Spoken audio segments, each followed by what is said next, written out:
All right, so welcome back. I'm trying something a little different this time for this podcast. I'm going to do one recording for the YouTube version. It's going to be more of a top-down view of just the cards. I think that'll play better than just like looking at me and me holding up the card. And then on the side here, I still have the podcast mic, and I'll still be doing that same kind of commentary. I guess I'll include the video as well, but the video for my people on Spotify is going to be more of like the traditional one you're used to seeing from me.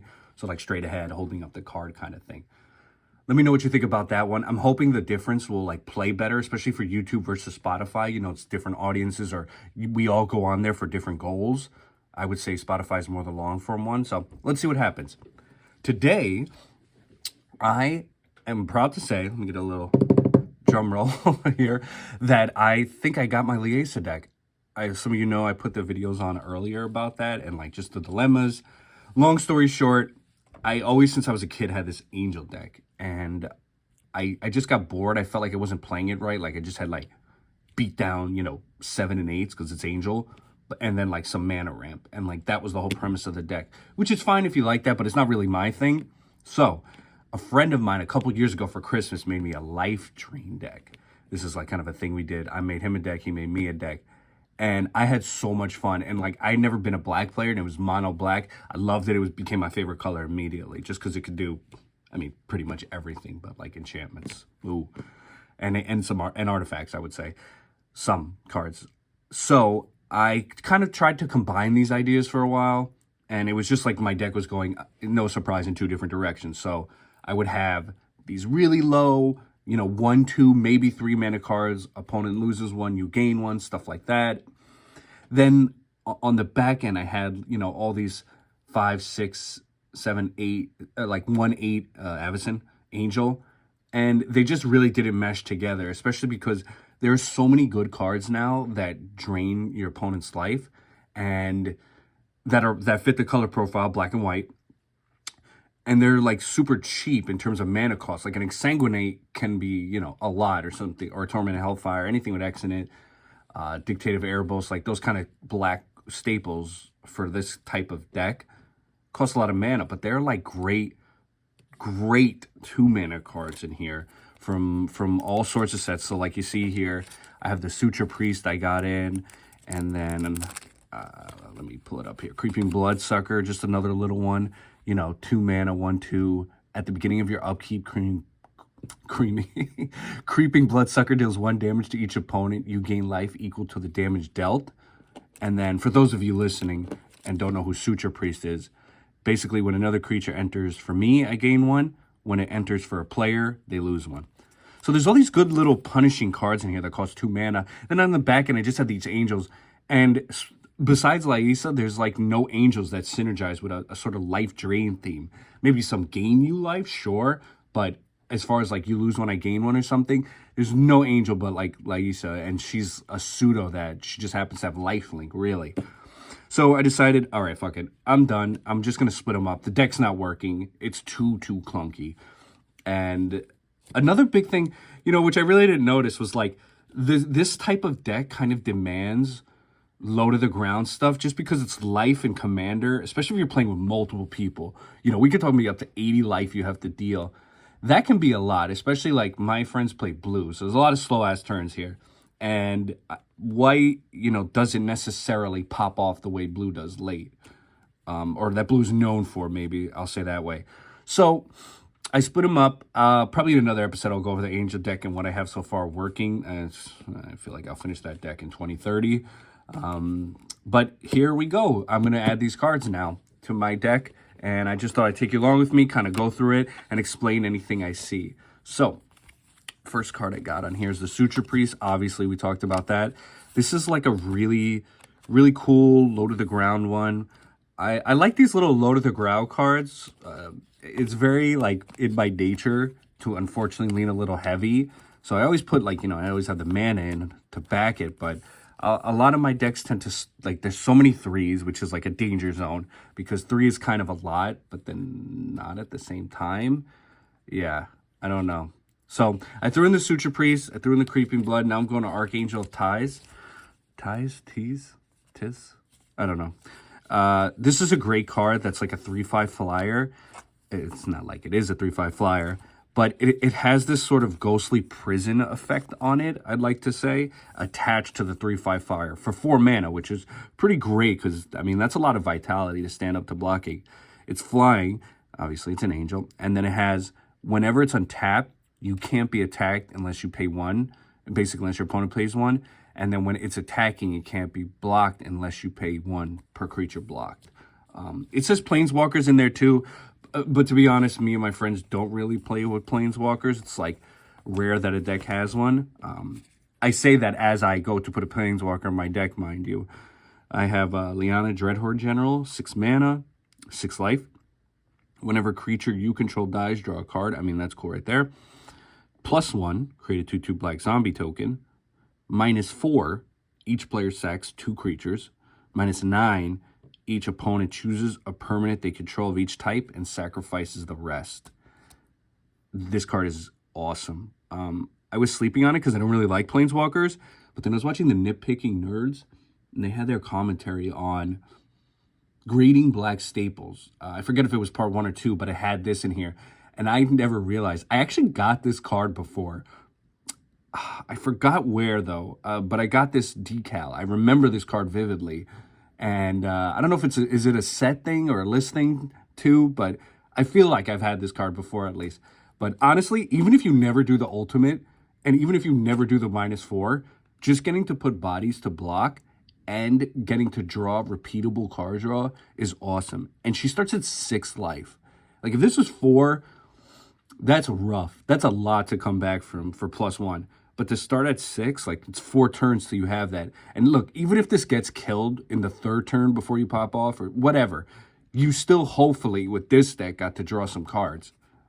Like I said, I have a lot of little things in here. So as much as it's going to drain you, I'm going to lose some stuff 100%. I don't have like pump ups in here, like any kind. So it's not green. So I'm definitely going to lose creatures. I accepted that part of the deck already. I'd rather just capitalize on that creature loss as much as possible because, as you'll see when I go through this, almost every card in this deck has some kind of effect. So this is Bolas Citadel. 3 colorless, 3 black. Pretty simple. You look at the top card at any time. You can play it and cast spells from the top. You can play lands, excuse me, and cast spells from the top. You just got to pay the life equal to it. So if you could draw 5 lands, you just boop, boop, boop, 5 lands, no life loss. You get a card, it's 6 mana, whatever, you pay 6. But you just drew 5 mana. So the last effect is really nice. Like if you need to close out a game, like I was saying, you know, you got to do 80 damage to people if you're playing, you know, actually, excuse me, 80 damage is if you're playing a 3-player. If you're playing a 4-player game, 4 times 4, yeah, it's a lot of damage. So if you can tap this and sack it, sack 10 non-land permanents, excuse me, each opponent loses 10 life. This is a really nice card, especially if you know it's coming somehow.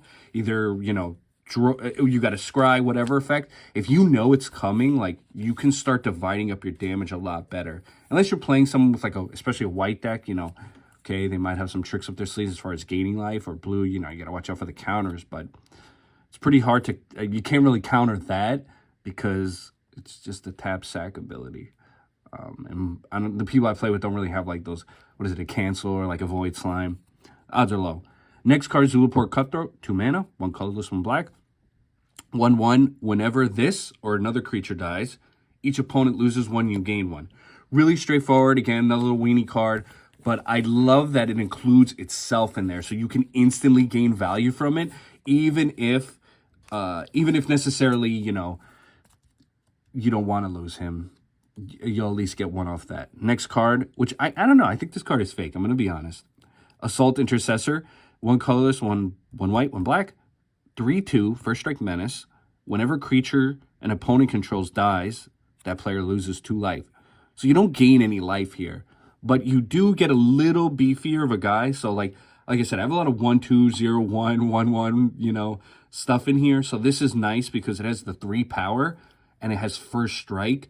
So you can hopefully, especially if you get this a little early, you can get rid of something nice and early. It has menace too. So again, if you play with those people who like have low creature count decks, you can really get some value out of this.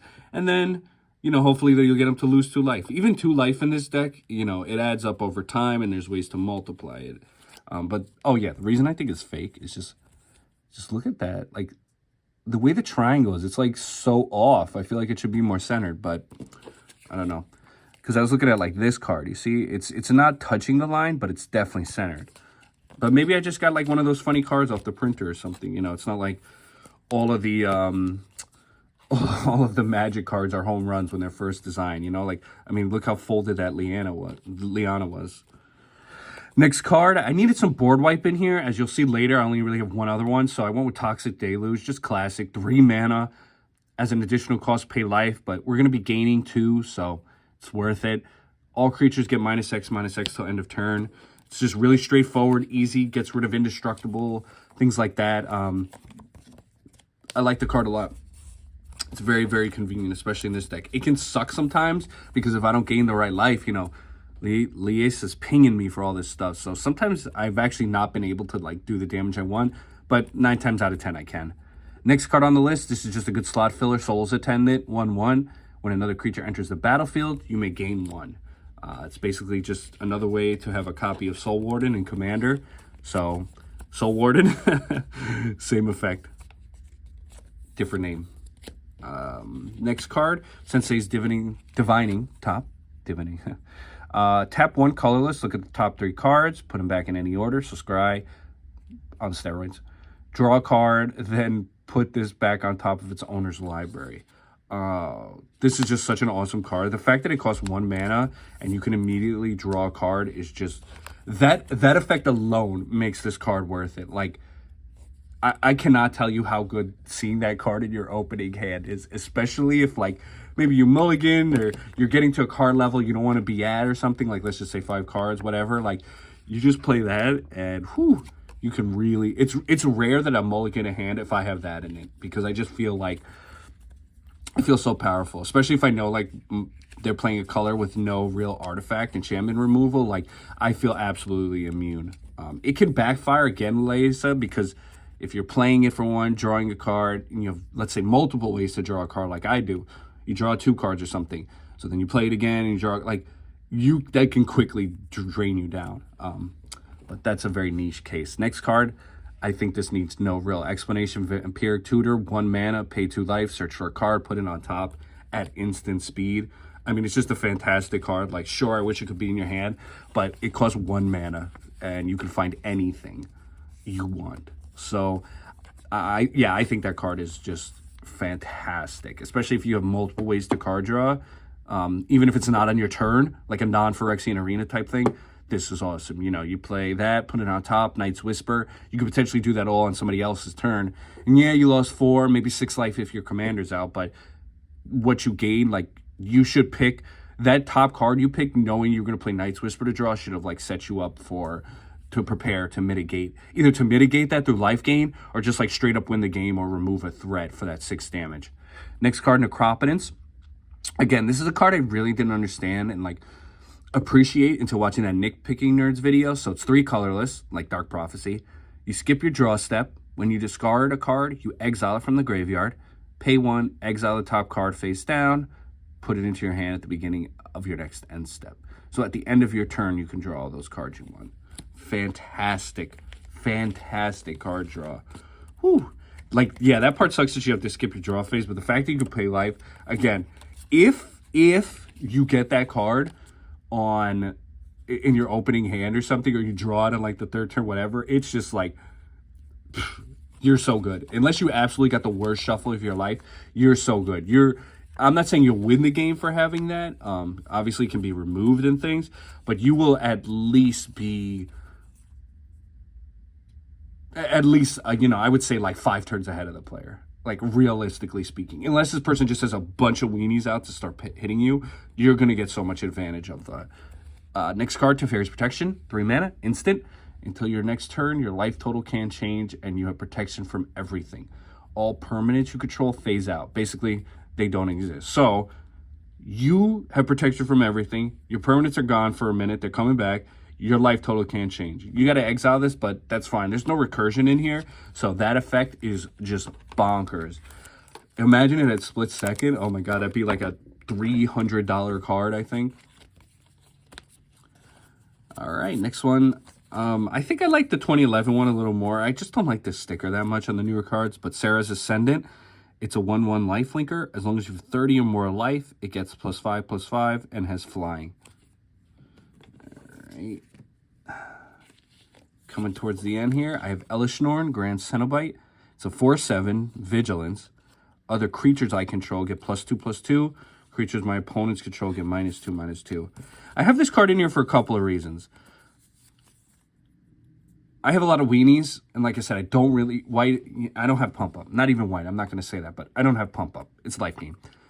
This card provides that. It provides a pseudo board wipe, depending on the scenario, and it can attack itself. Now, it does have 7 mana, but you'll see, I have the RAM for it, I believe, and I don't have 7s, like, period. So I think that although this card costs a lot of mana, it represents such a high point on my curve that I can take it because I don't have many 5s and I have 2 2s and a ton of, 2 6s, and I have a ton of 2s. And my 3s, yeah, I'm working on it. As you can see here, I got this little card tucked away. So I'm going to talk about this card for a minute. Smuggler Share, 3 mana, 2 colors and a white. At the beginning of each end step, draw a card if an opponent drew 2 or more. Then create a treasure token if they put out 2 or more lands. I know this card seems good on the surface, and I've been using it for a long time. Well, since it came out. I have to admit, I think this card is overrated. 3 mana is a lot for this card, and it only triggers when they draw 2 cards. I understand if you're playing certain decks, you can really get that, but you only draw 1 card as they drew 2. You don't get to keep going with it, or it's not like whenever an opponent does it. It's just at the end step. So, like, this card is really rigid. It's not terrible, but it's insanely rigid. And that second effect, putting out a treasure token, unless you're playing green, you're never going to use that card. Like, honestly, you're never going to. Or it's somebody who plays like a Nicol Bolas, sure. But even then, even in those scenarios with those niche cards, you're getting 1 draw. Because if the only maximum value is if every opponent does it, which means you have to assume or hope that like 3 to 4 people are going to play the same card that hikes out an extra land. And again, if nobody's playing green or one person's playing green, I don't think there's many cards that you're going to see that pop. I just don't. Maybe black. So that card's out. As you can see here, I got a couple of blank slots too. So I have some cards that didn't come in, but I'm starting school next week, and I just wanted to get this in now because I don't know when these will come.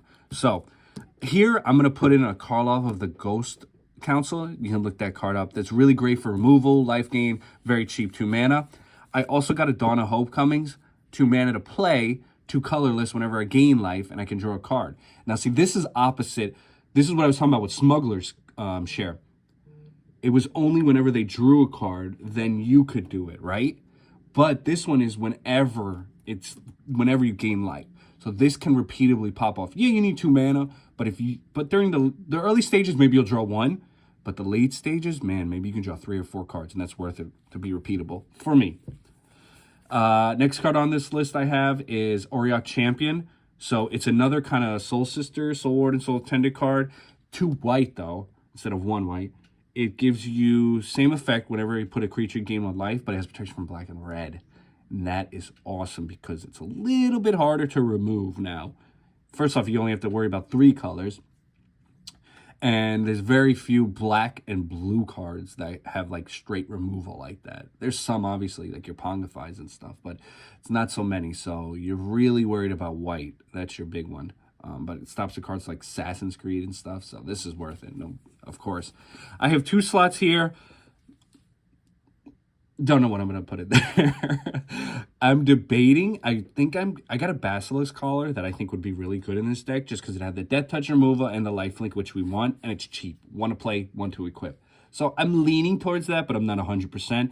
Then, I don't know here.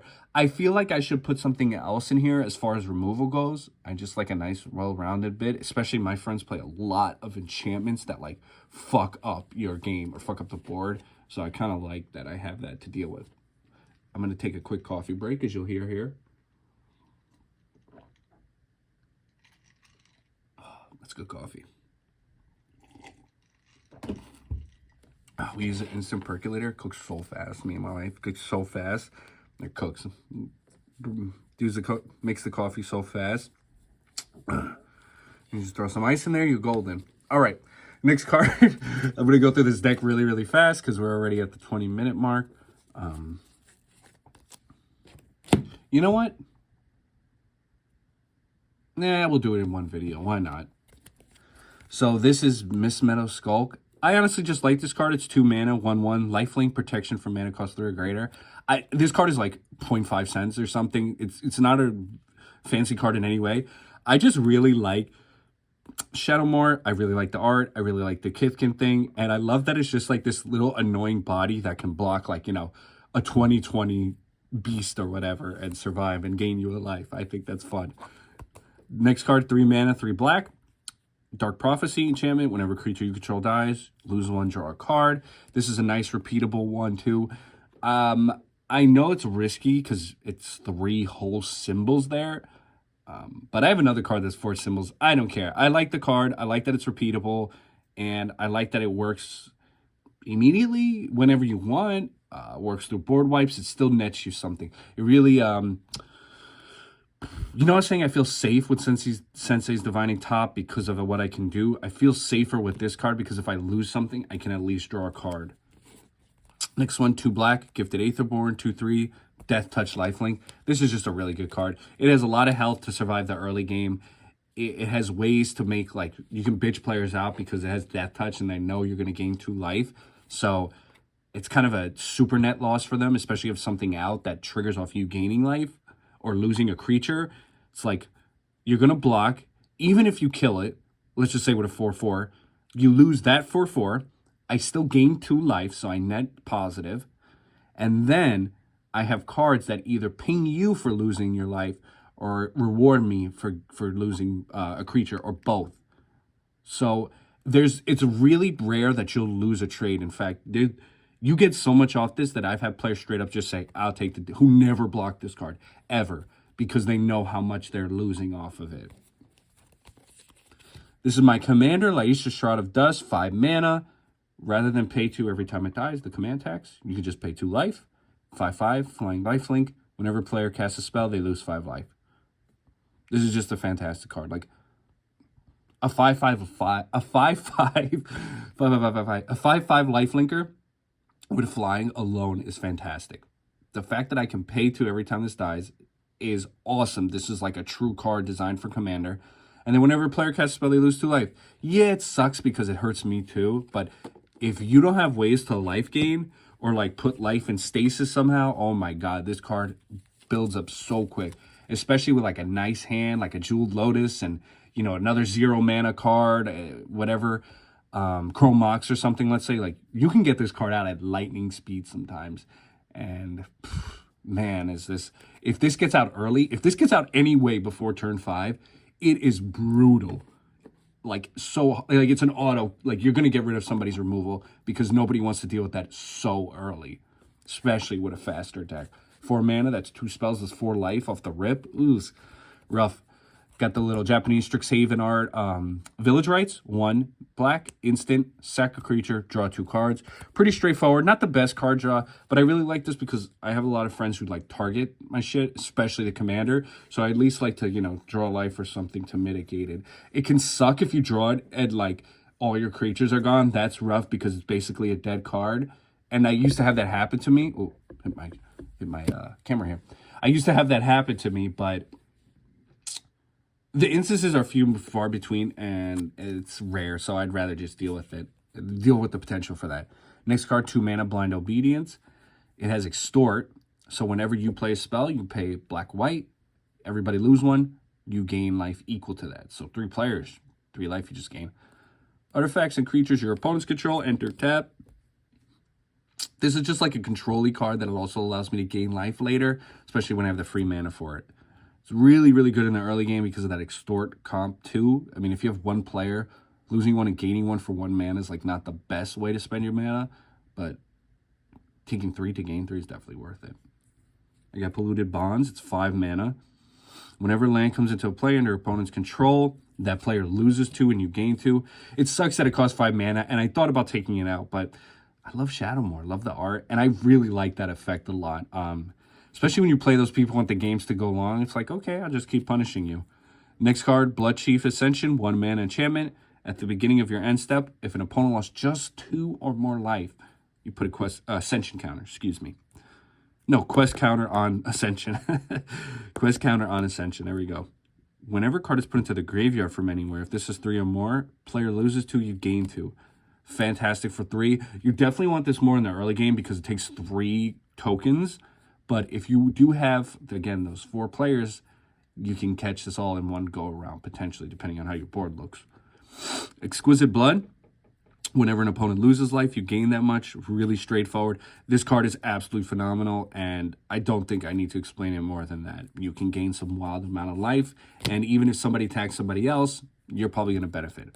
Arcane Signet, again, 2 mana, add 1 of any color in your commander's identity. Awesome, especially with a multicolored deck. It's fantastic. You should have that in every deck. Swiftfoot Boots, 2 mana, equipped for 1. Hexproof and Haste. Again, Lias is a big target. It's mostly you're going to put this on. So I just got to protect her any way I can. Elias Elcor, Sadistic Pilgrim. 2/2, Death Touch. Makes people think about blocking you. Whenever a creature enters for you, you gain 1. When a creature dies, they lose 1. So it saves your creatures. Veto, Thorn of the Dusk Rose. I wish this wasn't 3 mana. It's a 1/3. Whenever you gain life, target opponent loses that much life. If you tap 5, you can give creatures lifelink until end of turn. This is fantastic. It helps you pop off with a lot of stuff because you can give it to everybody. I have a lot of Death Touch in here, so again, getting people to think. I do wish it was 2 mana, though, even if it was a 1/2 or 1/1. 2, but I get it. It's a great card. Erebos for this deck. Erebos, God of the Dead, 4 mana, 5/7 indestructible. It's an enchantment. It can be a creature if your devotion is 5 or more. Your opponents can't gain life. Brutal with Laisha out. Tap 2, pay 2 life, draw a card. This card has this card is so versatile. It is so useful. It's a 5/7 creature if you have 5 devotion. Okay, let's say you never have it. Let's say you don't have enough cards in here to equal 5 devotion. Who cares? It's an indestructible enchantment. Your opponents can't gain life. So not only are you going to be draining them, there's no way to come back now. Even that white stuff, unless they have, of course, enchantment removal. And then, even let's just say you're never getting a creature out with it. Let's just say they have exile target enchantment, which is like super rare. How many cards have that? But fine. Let's just say it has that because this card is indestructible, mind you. Let's just say they have a way to exile it and you'll never get the devotion, so it'll never be a creature. You stop them from gaining life, and then you have card draw that you can do at any time for the price of 2 mana. This card is ridiculous. This is like a cracked up Immortal Sun for 2 mana cheaper. 10 out of 10, in this deck at least. You get so much value off that card. Next one. You draw 2 cards, you lose 2 life. Okay. This card is awesome. 2 mana. It does suck. I'm sorry, I misspoke before, actually. I treated this card as an instant. It is a sorcery. That sucks, but getting to draw 2 for 2 life and only paying 1 black symbol is a really nice advantage. Demonic Tutor. This card's fantastic. This is not the unlimited edition, even though I wish it is, because that art is awesome. 1 colorless, 1 black. Search a library for any card, put it into your hand, shuffle. So simple. Fantastic card. This is like the pinnacle of black. This power is insane, and this is why it's my favorite color. Like, the fact that you can pay 2 mana to pull literally anything out of your deck, anything you want, of any mana with 0 restrictions, and then you put it into your hand for 2 mana is utterly insane. If this card was an instant, it would be worth $500. Done. Combo, Consult of Allocation. 2/3, whenever opponent casts a non-creature spell, they lose 2, you gain 2. This is just like another lieutenant to Laisa, so to speak. I love this card. This is another card for some reason drives my friends crazy. This is like an auto remove for them. This card never lasts more than like 2 turns, 3 turns. Soul Ring, 1 mana, add 2 colorless. Auto include in any commander deck. You're not doing it, you're doing it wrong. You're doing it wrong. Tap 4, Shield of the Apocalypse, 4/5 Death Touch. Whenever you draw a card, you gain 2. Whenever opponent draws a card, they lose 2.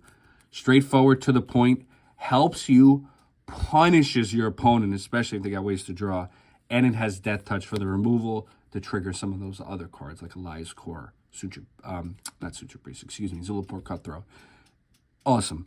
Next card, 2 black, Sign in Blood. Again, this is just like another Night's Whisper, but it's 2 black.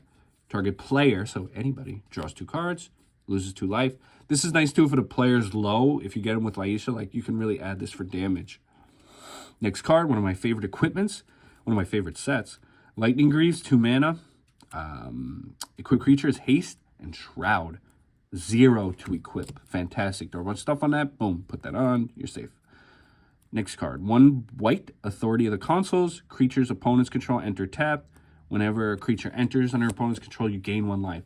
So it stops them, especially if it's red with that haste, you got to watch out. And you gain 1. 1 white. Weathered Wayfarer. Nomad Cleric. Tap a white. Tap it. 1/1. Search a library for a land. Reveal it. Put it into your hand. Then shuffle. Doesn't have to be a plains. Play this ability only if your opponent controls more lands than you. This card is awesome and I think it's very underrated because, okay, this part sucks that you need the opponent to have more lands than you because why do you want less lands? Like, you could argue, shouldn't you put a mana rock? Shouldn't you put a land in here? I disagree because if you're at the point where you need the lands for it, the fact that you could search for any any land card is insane. So that's a black-white land-producing card. That's Ancient Tomb. That's Urborg. That's a Plains. That's a Swamp. That is anything you want it to be. For 1 mana. I would rather have the possibility to draw that card in the case where I need it and use it 99% of the time as a 1/1 chump blocker for anything and never use the second part. Because when you need that effect, whew, that is an amazing card. Next, Skull Clamp, 1 mana. Creep creature gets +1, -1. Whenever creep creature dies, draw 2 cards. It's fantastic. It draws you 2 cards. If you put this on a token, whew, and you have mana open, you're just drawing 2, 2, 2, 2, 2. Or you can just put it on an opponent. Boom. Angel Vitality, 3 mana, 2/2 flyer. If you gain life, gain that +1. It's like a Hardened Scales effect. I like that. Gets +2/+2 as long as you're 25 or more. This card is almost always coming out as a 4/4 flyer for 3. Smothering Tithe, no explanation. 4 mana. Whenever opponent draws a card, they have to pay 2 colorless, or you put a treasure token. Treasure token, tap sack, add any color. Amazing. This card gets out of hand so fast. And with this deck, you see, like with Veto, we have an Elshnorn in here, Erebos for card draw. I'm happy to have the extra mana. Archangel Thune, 5, 3 anything, 2 white, 3/4 flying lifelink. Whenever you gain life, put a +1. Pump up those weenies. Chrome Mox, 0 mana. Imprint, so you got to remove a non-artifact, non-land. You can add 1 color of the mana. You can add 1 color for mana of what the color was that you removed. You remove a black-white card, you just got a dual land here on your first turn, potentially. Jewel Lotus, 0. Sack it, add 3 mana of any 1 color. You can only cast your commander. You're not putting this in a 60-card deck, but for your commander, like I said, with that Laisa, whoo! I've actually played Laisa's earliest turn 3 before. Man, I'd love to play it on turn 2. Mox Amber, 0. Add 1 of any color for legendary you control. Fantastic ramp. Alhamrit's Archive, 5. If you would gain life, you gain twice that. If you would draw a card, except the first, so your upkeep, you draw 2. So this card is nice. It really helps. It doesn't have to be on your card either. It's just the life gain part. The card draw part is nice, but it costs 5 fucking mana. But the life drain part, the fact that that's on here, this is like the Erebos card, where it's just value, value, value, all condensed into 1 card. It's so versatile. I really love this card. Path to Exile. I know some people don't like it because it gives your opponents a land, but I'd rather just hold on to it and maybe use it later. I do have some stuff, this is white and black. You want removal. You want cheap removal. Plus, I have some cards that, like, you just want to save. Like, if I can hold on to Sheoldred for as long as I can or combo, I'm going to do it. I'd rather pay this. I would rather give them the land that set them up for a board wipe to eventually remove more than those 2 cards, just to have one of those 2 cards for an extra turn or 2. It does so much, and it puts people on such a forced position. Like that. Next one, Swords to Plowshare. Exile creature, gain life equal to its toughness. Straightforward, awesome. Best removal. Best like white removal, I think, for creatures at least. Generous Gift, 3 mana, 2 colorless, 1 white. Destroy any permanent you want, even a land. They put out a 3/3 token. I have an elephant token too. It's the icing on the cake when you fuck someone over. Resplendent Angel, 3 mana, 3/3 flyer. At the beginning of each end step, you gain 5 or more. Create a 4/4 token with flying and vigilance. Insane. Insane. Tap 6, 3. This is the part of the 6, 3 have to be white. Until end of turn, it gets +2/+2 in lifelink. So you pump that up, you got extra mana, you're gaining 5 and you're getting an angel as long as it survives. Giselle Broken Blade. This is just a great card, even if you don't care about Bruno, which I don't. 4 mana for a 4/3 with first strike, lifelink, and flying is easily worth it. Pretend this paragraph doesn't even exist. That part alone makes this card phenomenal. And if you don't believe me, just look at the colossal price difference between this and Bruno. Phyrexian Obliterator. I'm going to be honest, this card really has nothing to do with the deck. It doesn't really synergize that well because it has nothing to do with life. And it costs 4 black, which is a lot in 2 colors. But it's not 3 colors, so I can feel better. It has trample, so I'm going to get something through. But here's the real part. Whenever a source deals damage to this, that player that dealt the damage has to sacrifice that many permanents. This card makes people quake when you play it, especially if they don't have any removal in their hand. You can always tell who does when they react calmly to this card, I think. But this will get you most likely 5 damage every time because people don't want to sack. Or 4. Or you're going to get rid of a removal spell so quick with this card. So I feel like any way you slice this, you're up. Especially if you're playing somebody who has like a red deck or some ways to like deal damage or multiply the damage that is dealt. That card is phenomenal. Twilight Prophet, now we're back to the synergy of this deck. You know, we'll just treat Phyrexian Obliterator as kind of pseudo removal. Twilight Prophet, 2/4, flying. At the beginning of your upkeep, if you have the City's Blessing, reveal the top card of your library and put it into your hand. Each opponent loses X and you gain X. So if it's a land, nothing happens. You got 2 mana, that can rack up.